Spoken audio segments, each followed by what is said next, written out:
O'sha Instagramda uxlashimdan oldin bitta video ko'rib qoldim. Yaxshi ham uxlashimdan oldin ko'ribman shu videoni. Bo'lmasa vashchi boshqa gap so'zlar bo'lardi. Hozir mana ancha spokойный holatda shu video haqida gapirib o'tmoqchiman. Xullas, organlar yig'indisi bularda odam degim kelmayapti. Telegram kanali ochishga va shu Telegram kanalda yigitlari sovg'a qilgan kunlarda 2 baravar, 3 baravar arzonga sotib olishyapti ekan. Kirib o'qidim, opisiyaniyalarini Telegramda gullarni qo'yib qo'ygan. 4 soat oldin sovg'a qilingan, kecha sovg'a qilingan deb yozib qo'yibdi. Alib sovg'a qilgan bolalarga rahmim kelyapti. O'sha gullarni shu shimaralarga. Kommentariyasini o'qidim o'sha videoni. Kommentariyasida 500 tada ko'p qizlar yozgan. O'qib chiqdim erinmasdan. Atiga 2 tasi orasida adekvatni qiz yozgan. Bolalarda his tuyg'usi bor bu yerda. Qizlar g'alati ish qilmayapsizlarmi? Ikkinchisi merkantilni bo'lib ketdinglarmi shu darajada deb yozgan hamma shimaralar o'shalarga ham hujum qilgan. Boshqalari smaylik tashlagan, menga ham silkasini bering. Qizlar kallasini ishlatishni boshlabdi va hokazo degan kommentariyalar qoldirgan. Endi adekvatni qizlar, sizlarga savolim bor. Yibanko shmara shkuralarga emas, adekvatni qizlarga. Sizlarga agar yigitinglar shunaqa joylardan zayuzni olib, o'sha sovg'a qilingan gullarni yana arzonga olib, sizlarga bersa, adekvatni qizlar sizlarga shu narsa yoqadimi?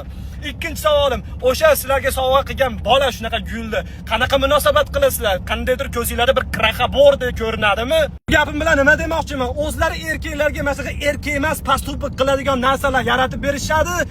Erkaklar shu postupikni qilsa, erkaklar qolmadi deydi. Bu yerda двойные стандарты degan narsa ketyapti. Lично men возможностьim bo'lmasa magazinga borib bittagina atirgul sovg'a qilganim yaxshi, kimnidir o'sha sovg'a qilinib, yana qaytadan sotilyapti turgan gulni olgandan ko'ra.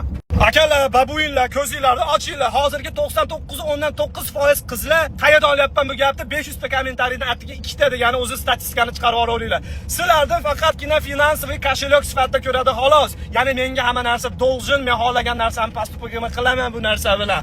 Lekin buni his tuyg'usi, bu menga qilgan e'tibori, o'sha gulni olay deb qilgan harakati, mashaqqati, mehnati, aravakashlik qilganmi, taksistlik qilganmi, men kliterimni qo'ygan joyim bor.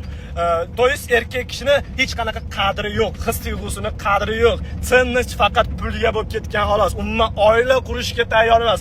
Mana qayerdan ajrashishlar? Chunki erkak kishini oldingidaqa gentleman sifatida vоспринимать, ya'ni qabul qilishmayapti. Faqatgina shu soqqa olib keladigan kошелек instrument sifatida ko'rishyapti xolos. Shuning uchun pulinglar bo'ladigan bo'lsa, ota-onalarga o'sha pulinglar sarflaylar. Hozirgilarga вообще не стоит. Orasida bir normal, adekvatni qizda elektronniy mikroskopda tov oladigan bo'lsanglar, o'sha qizga butun dunyoni sovg'a qilinglar. Hozirgi dunyoda hozirgi tendensiyada umuman qizlarga hattoki jvachka berishga ham arzimaydigan bo'lib qolgan. O'zingizlarni ehtiyot qilinglar, akalar, ko'zinglarni ochinglar.